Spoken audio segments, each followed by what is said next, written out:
সাবেক প্রধানমন্ত্রী রয়টার্সকে দেওয়া ইন্টারভিউ দেওয়ার পরে দেশে আসার যে ডিসেম্বরে ঘোষণা দিয়েছেন সেটার পরে বিএনপি গভর্নমেন্টের সরকারি অবস্থান এই প্রথমবার সুস্পষ্টভাবে ডক্টর জাহিদুর রহমান প্রধানমন্ত্রীর তথ্য উপদেষ্টা উনি সাংবাদিকদের প্রশ্নের উত্তরে বলেছেন।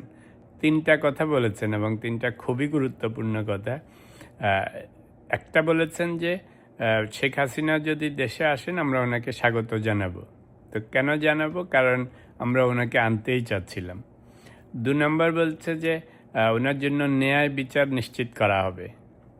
3 নম্বর বলেছেন যে যদি ওনার মৃত্যুদণ্ড দেয়া আছে, জনগণ চায় ওনার মৃত্যুদণ্ড হোক, কিন্তু ন্যায় বিচারে যদি ঠিক হয় যে উনি দোষী না, তাহলে সেটাকেও সরকার স্বাগত জানাবে। তো 3টা পয়েন্ট খুবই সুন্দর পয়েন্ট। তা আমার ধারণা এই 3টা পয়েন্টই প্রধানমন্ত্রীর কাছ থেকে এসছে। কারণ জাহিদুর রহমান হচ্ছেন প্রধানমন্ত্রীর তথ্য উপদেষ্টা। তা কালকে সংবাদ সম্মেলনটা ডেকেছেন এবং সেখানে জানতেন যে সাংবাদিকরা এই সমস্ত কোয়েশ্চেন করবে। তা আমার ধারণা এই যে উত্তরগুলি, এই উত্তরগুলির সাথে প্রধানমন্ত্রী তারেক রহমানের যে চিন্তাভাবনা বা উনি যেভাবে কথা বলেন সেটার সাথে যায়। তো আমার ধারণা সরকারিভাবে প্রধানমন্ত্রীর থেকে এই ধরনেরই ইঙ্গিত জাহিদুর রহমানকে দেয়া হয়েছে যে সংবাদ সম্মেলনে আপনি এই 3টা কথা বলবেন। তা আমি সবসময় এই ধরনের কথাটাই বলে আসছিলাম যে সরকারিভাবে যেন এরকম একটা এনভায়রনমেন্ট ক্রিয়েট করা হয় যাতে কোনো রকম উস্কানিমূলক কথা না থাকে, যাতে কোনো রকমের হেট্রেড না থাকে।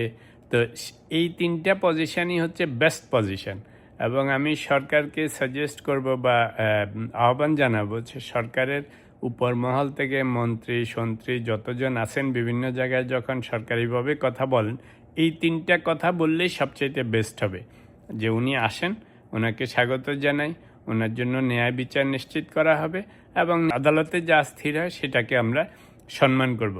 এই 3টা কথা বললে তখন এই যে এত টানাটানি, ফাটাফাটি, মারামারি, স্পেকুলেশন, জোর করে আসবে, এয়ারপোর্ট দিয়ে আসবে না বেনাপোল দিয়ে আসবে, কি হবে, এত স্পেকুলেশনের কিছুই থাকবে না। অর্থাৎ পুরা গরম পাতিলে ঠান্ডা পানি ঢেলে দেওয়ার মতো অবস্থা এবং সবচাইতে সুন্দর বক্তব্য। তা আমি বলবো সরকারি তরফ থেকে এই বক্তব্যটাই যেন সবাই দেন। তাহলে হবে কি যে দেশের জনগণও শান্তি পাবে যে না এর মধ্যে উস্কানির কিছু নাই, টেনশনের কিছু নাই।